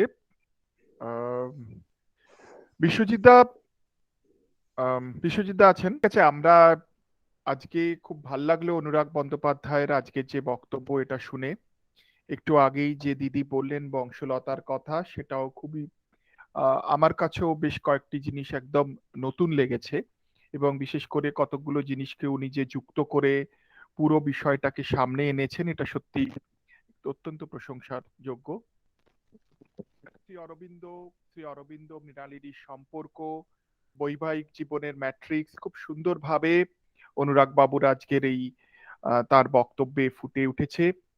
নৈর্ব্যক্তিক অবতার না করুণার অবতার, এই যে বিতর্ক, এই বিতর্ক থেকে তিনি একটি সুন্দর ভাবে একটি মানবিক শ্রী অরবিন্দকে আমাদের সামনে নিয়ে আসতে পেরেছেন। সেই মহামানবিক বিশেষ করে শ্রী অরবিন্দকে আমাদের সামনে খুব সুন্দরভাবে ফুটিয়ে চলেছেন, সেটা আমরা আজকে শুনেছি। অত্যন্ত স্বল্প রাজনৈতিক জীবন ছিল শ্রী অরবিন্দের। মূলত আমি যেহেতু এই বিষয়গুলো নিয়ে কাজ করি, আমি শ্রী অরবিন্দের সম্পর্কের বহু আর্কাইভাল ডকুমেন্ট দেখার সৌভাগ্য আমার হয়েছে, দেখেছি। এবং আমরা জানি যে এই 3 বছর কাজ করলেও কিভাবে তিনি ভারতের স্বাধীনতা আন্দোলনে, বিশেষ করে অখণ্ড ভারতের স্বাধীনতা আন্দোলনে কি বড় প্রভাব ছিল শ্রী অরবিন্দের। 3 বছর শুধু নয়, সেই 3 বছরের এরকম 30 বছর কাজ করেও বহু রাজনৈতিক কর্মী সেই জায়গায় পৌঁছতে পারেননি যে শ্রী অরবিন্দ 3 বছরে যে জায়গাটা তৈরি করতে পেরেছিলেন। সুরেন্দ্রমোহন ঘোষের কথা আমরা শুনলাম, তার বহু জিনিস পরবর্তীকালে বিবেকানন্দ সম্পর্কেও তিনি এমন এমন অনেক তথ্য দিয়েছেন। সত্যি তিনি তার জীবনে তিনি একটা তথ্যের ভান্ডার ছিলেন বলা যায়, এবং পরবর্তীকালে বহু জিনিস তার বহু ইন্টারভিউ এর মাধ্যমে এসছেন। শ্রী অরবিন্দ সম্পর্কেও অনুরাগ বাবু আমাদের সেটা জানিয়েছেন, সুরেন্দ্রমোহন ঘোষের কথা উল্লেখ করেছেন, এবং তিনি বলেছেন যে ভারতবর্ষ স্বাধীন না হলে বিশ্ব মানবের দুঃখ ঘুচবে না। শ্রী অরবিন্দের যে এই বক্তব্য, এর থেকে চমৎকার বক্তব্য আর কিছু হতে পারে না। শ্রী অরবিন্দের আজও যে প্রাসঙ্গিকতা এর মাধ্যমে ফুটে ওঠে, আজকে এই যে ভারতীয় উপমহাদেশে শ্রী অরবিন্দের প্রাসঙ্গিকতা যেভাবে আজকে সেটি অবাক লাগে যে স্বাধীনতার আজকে আমরা অমৃত মহোৎসবের পালনের কথা চিন্তা করছি, কিন্তু সেখানে আজও যেন কোথায় শ্রী অরবিন্দের মতো মানুষজনের সঠিক মূল্যায়ন হলো না। কেন হলো না জানি না। কিছু মানুষের, কিছু গোষ্ঠীর, কিছু জনের শুধুমাত্র তাদের ব্যক্তিগত স্বার্থ চরিতার্থ করার জন্য মনে হয় শ্রী অরবিন্দের মতো এই মহামানবদের কার্যকলাপ, সেই মহামানবদের অবদান, তাদের দেশের প্রতি তাদের দায়বদ্ধতা বা তাদের দেশ গড়ার যে তাদের যে চিন্তা ভাবনা, সেগুলোকে যেন কিভাবে ঢেকে রাখা হয়েছেন। উনি উল্লেখ করেছেন ক্রিপস মিশনের কথা। শ্রী অরবিন্দ যদি পরামর্শ মেনে ক্রিপস মিশনকে মেনে নেওয়া হতো, আজকে ভারতবর্ষের ইতিহাসটা মনে অন্যরকম হতো। এবং যে বিদেশ নীতির খরচা, এটা আমি আগে শুনেছিলাম, আরো সুন্দরভাবে অনুরাগ বাবু বললেন যে পরবর্তীকালে পাঞ্জাবের অধিবেশনেতে কংগ্রেস যখন সেই শ্রী অরবিন্দের বিদেশ নীতিটাকেই নিয়ে এলেন, কিন্তু সেখানে শ্রী অরবিন্দের নাম এলো না। এটা অত্যন্ত দুঃখের বিষয়। আজকে শ্রী অরবিন্দের 150 বছরেতে আমাদের সামনে সেই সুযোগ এসছে যে শ্রী অরবিন্দকে নতুন ভাবে আমরা মূল্যায়ন করব, তার আধ্যাত্মিক জীবনের, তার ব্যক্তি জীবনের, তার রাজনৈতিক কার্যকলাপকেও নতুন করে মূল্যায়ন করার আমাদের সামনে সুযোগ এসছে। এবং একই সঙ্গে ভারতবর্ষের স্বাধীনতারও 75 বছর, এই সময়তে আমাদের সামনে সুযোগ এসছে শ্রী অরবিন্দকে নতুন ভাবে তুলে ধরার।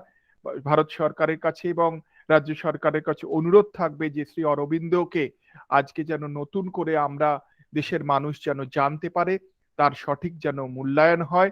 আজকে অনুরাগ বন্দ্যোপাধ্যায়ের আলোচনাতে সেই যে কাজ, সেই কাজের একটা সূচনা হলো বলা যেতে পারে। অচেনা শ্রী অরবিন্দকে আমরা খুঁজে পেতে চেষ্টা করলাম তার বক্তব্যের মাঝখানে। ভীষণ সুন্দর বক্তব্য শ্রী বন্দ্যোপাধ্যায় রেখেছেন, তাকে আমরা institute of social and cultural studies এবং শ্রী অরবিন্দ ভবন কলকাতার পক্ষ থেকে বিশেষ করে ধন্যবাদ জানাই। ধন্যবাদ জানাবো না আলাদা করে অন্যান্য যারা শ্রোতা আছেন, যারা প্রশ্ন করেছেন তাদেরকে, কিন্তু তাদের সকলের অংশগ্রহণে আজকের এই অনুষ্ঠানটি, আজকের এই আন্তর্জালিক আলোচনা চক্রটি খুব সুন্দরভাবে অনুষ্ঠিত হলো। একই সঙ্গে আন্তর্জাতিকও, কারণ বাংলাদেশ থেকে বেশ কয়েকজন আজকে এই অনুষ্ঠানেতে অংশগ্রহণ করেছেন, অনুষ্ঠানটিতে শুনেছেন। আমি আশা করছিলাম তারা যদি কোনো প্রশ্ন করেন, কিন্তু তারা কোনো প্রশ্ন করেননি।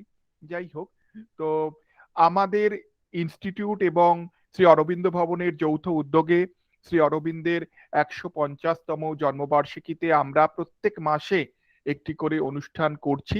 এটি ছিল তার দ্বিতীয় পর্ব।